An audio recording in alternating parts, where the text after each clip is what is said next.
Okay, well, hey, we're here, and I told you so, did I not? And I hate to be the person to say that I told you so.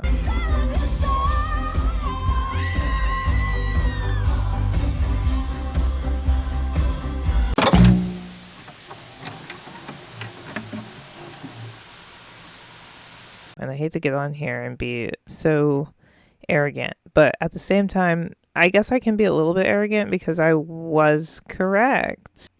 One thing about Democrats is they will fuck it up. They will fuck up a presidential campaign like you have never seen before. I live in a swing state. I have been absolutely harassed these past 2 weeks by canvassers. And they're real people also. They're real people, by the way, because that's how they get away with it. You can't harass people with bots, but you can harass people with other people. I have been getting harassed left and right to vote for Kamala. God damn it. Sorry, Kamala.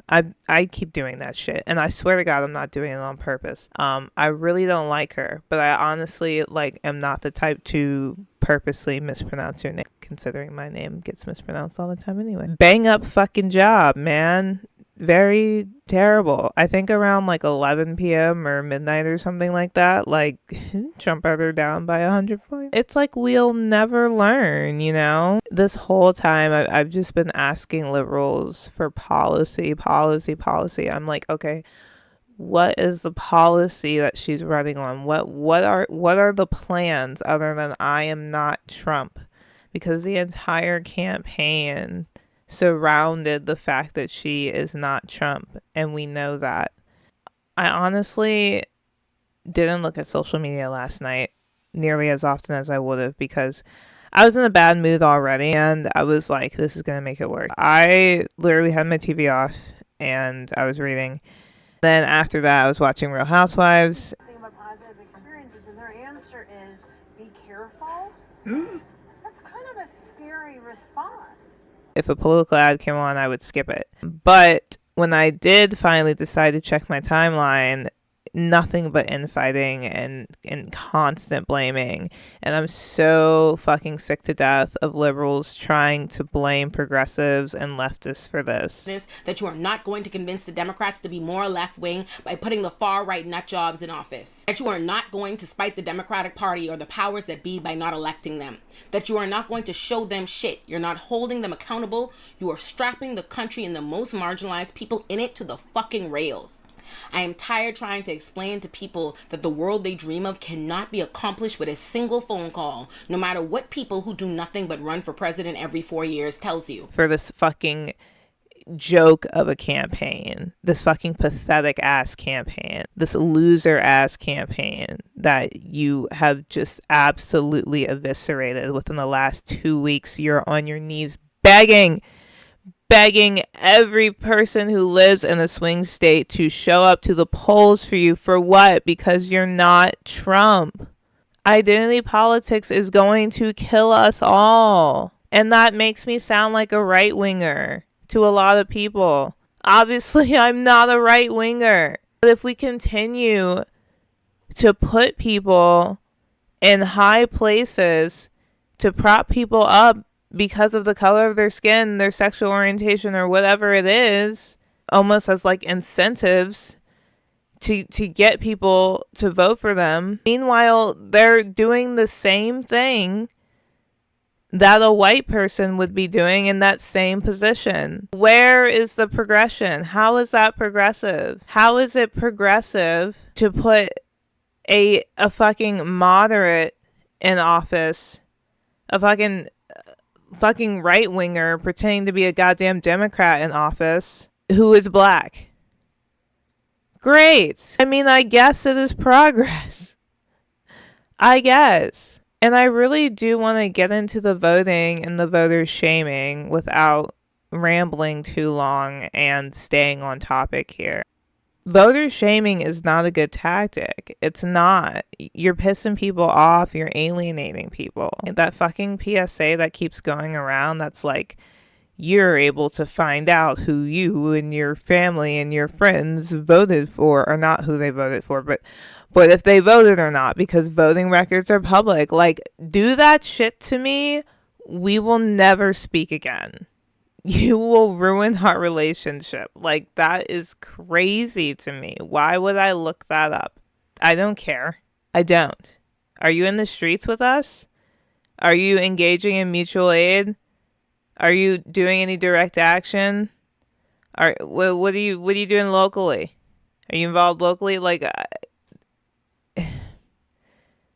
I just think that voting, in theory, in a working, legitimate democracy is not a problem.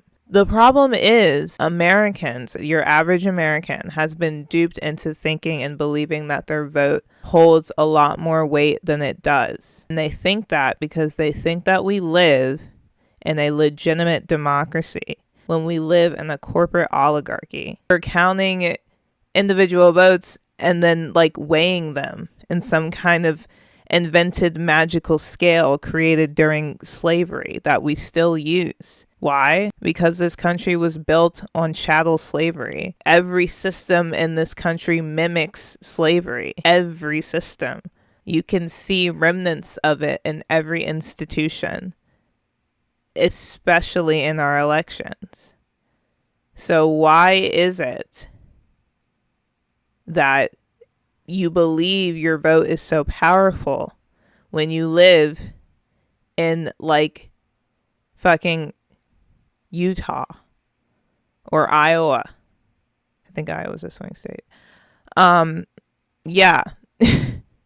The swing states decide the election is my TLDR for that one. So that's the depressing truth. And if we lived in an honest to God democracy, we would not have an electoral college. And we are the most hypocritical democracy because I can't tell you how many times in history we have invaded other countries that have had their own legitimate democracy because we don't agree with the political choices they're making.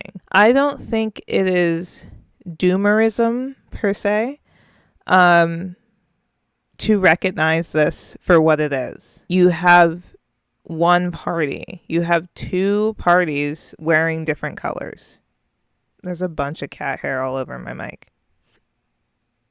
Yeah, I don't think this is doomerism to look at this for what it is. I think that the Democratic Party is incredibly selfish. I think that all they care about is donations and super PACs and warmongering. And it's obvious because you can quite literally look up who is making money off of all these defense contractors, who's making money off of war.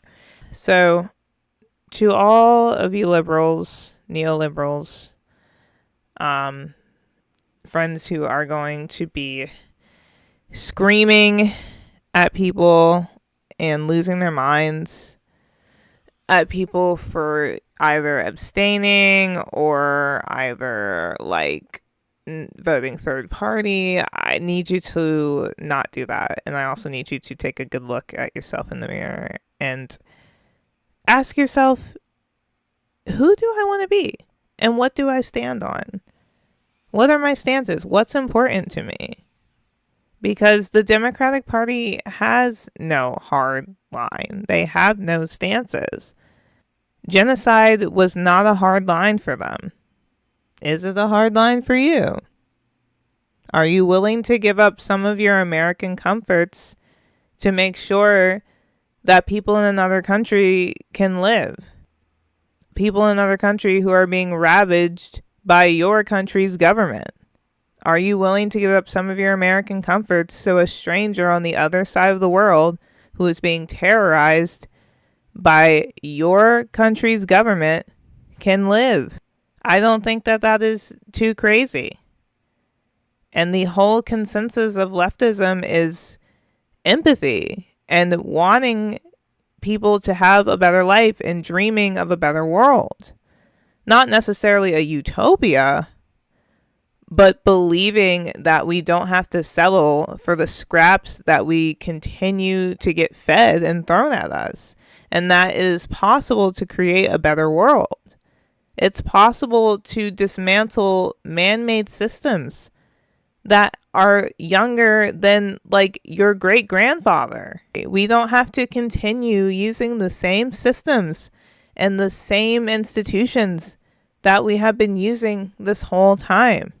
Sure, having the right to vote is great. It's fantastic.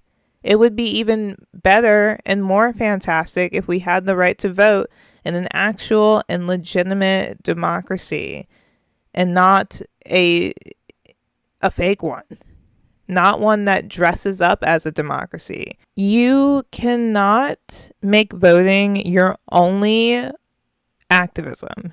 You cannot make voting your only political action. You cannot be uninvolved for 3.5 years and then jump up every election year and be beating people over the head to vote and be this alarmist about it if you haven't been the whole time. If you haven't been around, where have you been?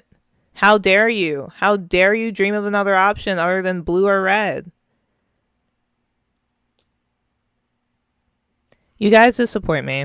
It's like, how are your imaginations so little, so minimal, that you can't even fathom a world that is not the one that you live in? People are always like, what radicalized you? Why are you like that? Because when I was like 14 or 15 years old, I went on WikiLeaks and I watched that footage and I was like, what the fuck? And that fundamentally changed the way that I saw the country. And there were things before that also, like, you know, naturally I was like 4 in 2001. So things got weird after that.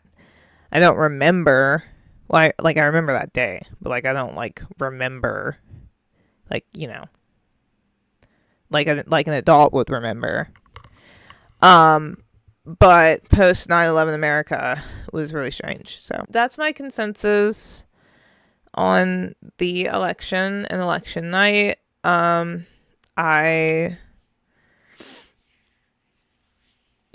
don't know. Here are some things the Democratic Party could possibly start doing. Maybe you could start, I don't know, maybe listening to your constituents. Maybe you could stop asking for so much money. Maybe you could have codified Roe v. Wade. Maybe you could mention student debt loan forgiveness again. Maybe just mention it. Jesus Christ.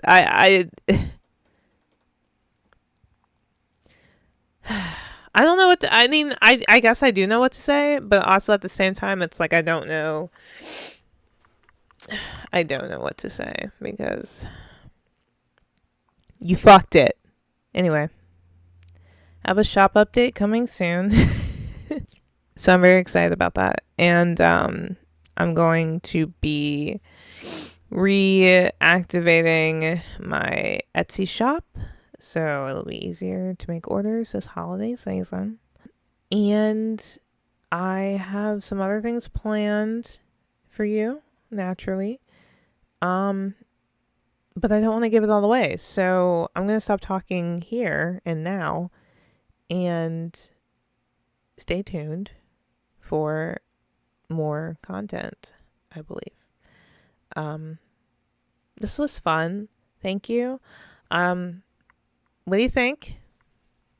What do you think? I have never done blonde before. Okay, so let me back up. Is there a cat behind me? Hold on. Oh, look at that. I never do blonde, so this is new. I had to work up the nerve to do it. I'm excited. I'm going to a wedding this weekend, so I'm like excited that I have the blonde, and I have a little bit of a curl, like a wavy thing kind of going on. So I'm quite excited.